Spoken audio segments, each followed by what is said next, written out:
la tristesse arrive, je sais tu es là, toujours près de moi. Bon samedi, bienvenue à votre émission La Victoire de l'amour, j'espère que vous allez bien.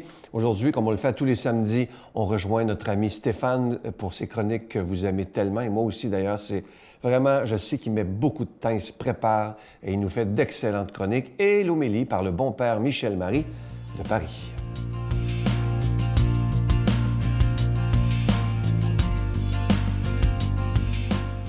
Bonjour à toi, bon samedi, bienvenue à cette chronique sur les chemins du cœur. La semaine passée, j'ai commencé à parler en guise de réponse à un homme et son ami, eh bien, sur le sujet de la rencontre et de l'expérience de Dieu.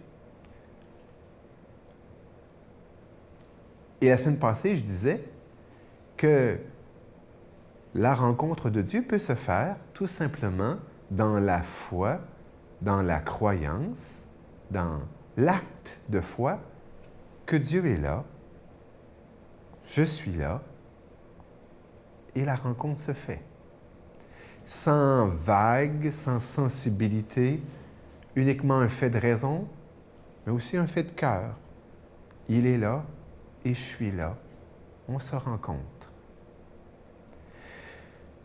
Moi qui ai fait beaucoup de retraites et d'accompagnement encore de gens, il y a une phrase qui fait partie un petit peu de mon catéchisme. C'est que je crois sincèrement que Dieu s'ajuste à nous en fin pédagogue, et on le voit dans la Bible, il va jusqu'à se faire homme. Et Dieu s'ajuste à nous pour nous ajuster à lui.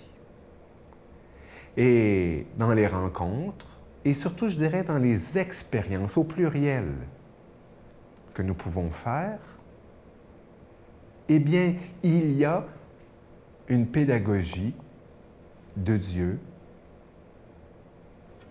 que l'on peut découvrir. Tout d'abord, j'aimerais te souligner que les expériences, elles sont plurielles de Dieu. Mais qu'en même temps, en s'ajustant à toi, il s'ajuste à ta personnalité.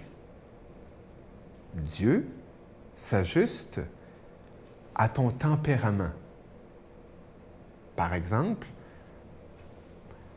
il y a des personnes qui sont très sensibles, émotionnelles, et leur expérience de Dieu va être colorée par leur personnalité, sensible et émotionnelle. Mais il y a des personnes que je ne qualifierais pas nécessairement de stoïques, mais qui sont plutôt moins portées à la sensibilité et aux vagues d'émotions, et qui justement aussi vont faire des expériences de Dieu à l'image de ce qu'ils vivent. Ce qui m'amène aussi très souvent à penser que nos expériences de Dieu sont souvent à l'image de nos expériences des autres. Par exemple, quelqu'un qui va aimer caresser, prendre dans ses bras, toucher, entendre. Un autre va vouloir vivre la même chose avec Dieu. À la semaine prochaine sur les chemins du cœur. Notre Père qui es aux cieux, que ton nom soit sanctifié, que ton règne vienne, que ta volonté soit faite sur la terre comme au ciel. Donne-nous aujourd'hui notre pain de ce jour. Pardonne-nous nos offenses comme nous pardonnons à ceux qui nous ont offensés. Ne nous laisse pas entrer en tentation, mais délivre-nous du mal, car c'est à toi qu'appartient le règne, la puissance et la gloire pour les siècles des siècles. Amen. Mon Père, je m'abandonne à toi. Fais de moi ce qu'il te plaira. Quoi que tu fasses de moi, je te remercie. Je suis prête à tout, j'accepte tout, pourvu que ta volonté se fasse en moi, en toutes les créatures. Je ne désire rien d'autre, mon Dieu. Je remets mon âme entre tes mains.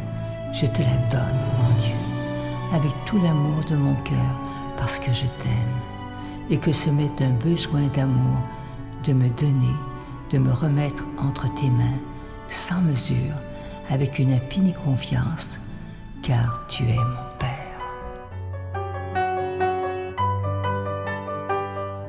Je suis tellement content de vous parler de ce magnifique cadeau du mois de février. Vous savez que c'est le mois de l'amitié, le mois de l'amour, le mois de février. Alors, on a fait faire une belle épinglette. C'est fait par un artisan du Québec.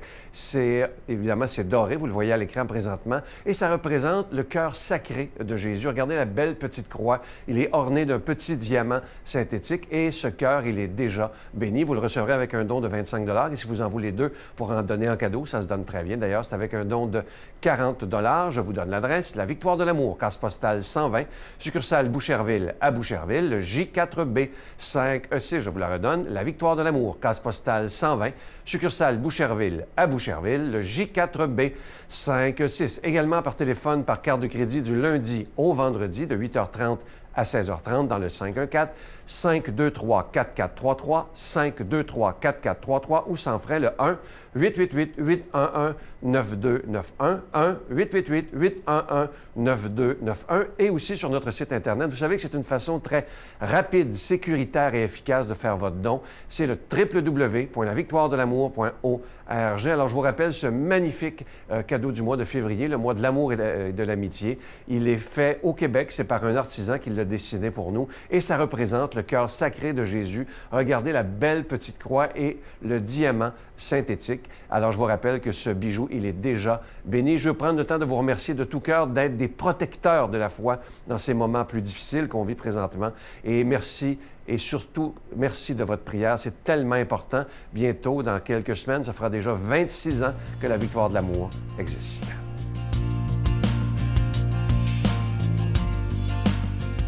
Mon Dieu, donnez-moi la sérénité d'accepter les choses que je ne peux changer, le courage de changer les choses que je peux et la sagesse d'en connaître la différence. Amen.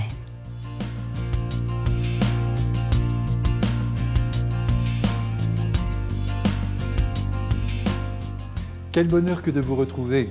Évangile de Jésus-Christ selon saint Marc. En ce temps-là, les apôtres se réunirent auprès de Jésus et lui annoncèrent tout ce qu'ils avaient fait et enseigné. Il leur dit « Venez à l'écart dans un endroit désert et reposez-vous un peu ». De fait, ceux qui arrivaient et ceux qui partaient étaient nombreux, et l'on n'avait même pas le temps de manger. Alors, ils partirent en barque pour un endroit désert à l'écart. Les gens les virent s'éloigner, et beaucoup comprirent leur intention. Alors, à pied de toutes les villes, ils coururent là-bas et arrivèrent avant eux. En débarquant, Jésus fit d'une grande foule. Il fut saisi de compassion envers eux, parce qu'ils étaient comme des brebis sans berger. Alors il se mit à les enseigner longuement. Mes frères bien-aimés, c'est toujours un bonheur que de suivre Jésus dans sa vie quotidienne et de sentir son humanité respirer sous sa divinité. Aujourd'hui, nous attrapons au vol les apôtres qui rentrent d'une tournée de prédication, sans doute assez épuisante, mais la joie est au rendez-vous, malgré les yeux cernés. Ou peut-être est-ce là un bon signe, car quand on se donne à fond dans un travail, quel qu'il soit, le cœur se dilate, la fatigue ne se fait pas ressentir, une sorte d'énergie qui prend source dans la tension nerveuse étreint tout l'être, si bien que l'on irait encore au bout du monde, même si le corps n'en peut plus, si bien que Jésus, connaissant ce processus et pénétrant jusqu'aux cellules qui composent l'être humain, demande aux apôtres de calmer le jeu et de se reposer un peu. Un peu, dit-il. Il ne s'agit pas de s'avachir, de perdre le rythme du don de soi, de s'écouter outre mesure, mais de reprendre force par un temps de repos.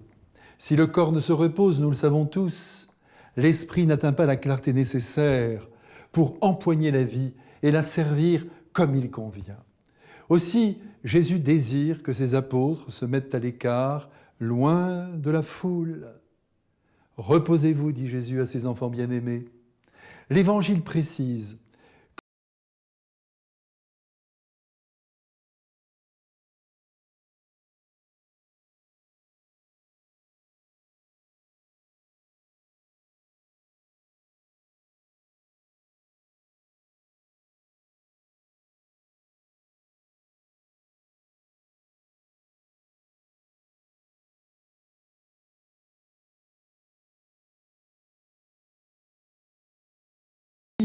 J'imagine qu'ils s'endorment à l'ombre d'un arbre, cependant que Jésus, lui, ne se ménage pas et se livre aux foules qui sollicitent son amour sous la forme de sa voix qui enseigne, de ses mains qui soignent et qui guérissent. Au passage, il est important de remarquer la grande sensibilité du Christ, qui ne supporte pas de voir l'homme aux prises avec la douleur physique ou morale. Et c'est la raison pour laquelle, durant 3 années, il ne va pas cesser d'arpenter les villes et les villages, de prêcher dans les synagogues et dans le grand temple de Jérusalem pour éclairer, pour soutenir notre humanité qu'il a lui-même créée avec le Père. Son cœur est vibrant, il n'accomplit pas son travail de rédempteur comme s'il accomplissait une mission, sans engager tout son être. Et en premier lieu, il utilise son regard, sa perception aussi de la misère humaine, pour la faire retentir dans tout son être, dans son corps, dans son âme. Nous, les prêtres, il faut bien l'avouer, bien souvent, nous nous comportons comme des fonctionnaires de Dieu. Et je parle pour moi en premier.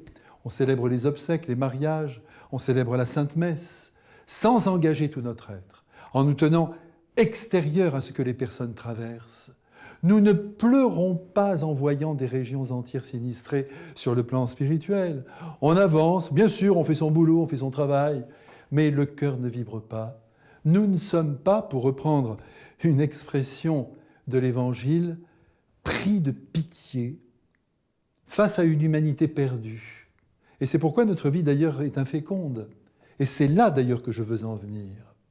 La sensibilité n'est pas à renier, elle n'est pas à montrer du doigt comme si elle était dangereuse.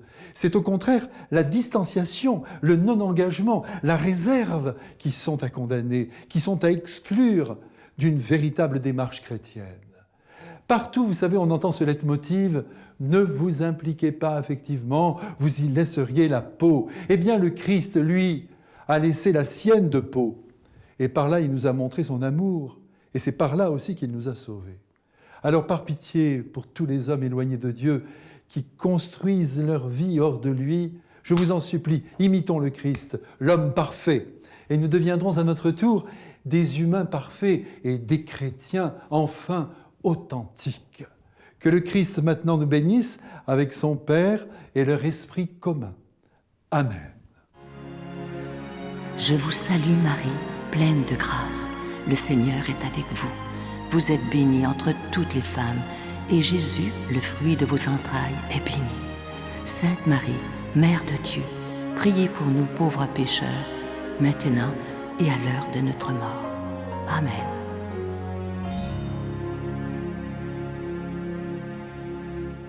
Je vous invite à ne pas manquer l'émission de demain, dimanche. Je reçois avec beaucoup de joie un nouveau prêtre. Il n'était pas destiné à être prêtre du tout. Il travaillait dans l'informatique avant. Et vous allez voir son histoire, pourquoi il est devenu prêtre et comment il l'est devenu. Très, très belle histoire. Et en chanson, quelqu'un qu'on aime tellement, notre amie Guylaine Tanguay, qui nous fait la chanson « L'incontournable ». C'est une chanson qui arrache les larmes. À ne pas manquer demain, parlez-en autour de vous. Moi, je vous attends, comme toujours, à 5h30 et 12h30. À demain. Bye. Le contraire de l'amour, ce n'est pas la haine. Hein? Le contraire de l'amour, c'est pas la... Tout le monde dit que... Bon, le contraire de l'amour, ce n'est pas la haine. C'est utiliser. Utiliser l'autre pour sa propre gratification. Et là, j'ai vu toutes mes relations passées. En un instant, j'ai compris exactement c'est quoi qui allait pas.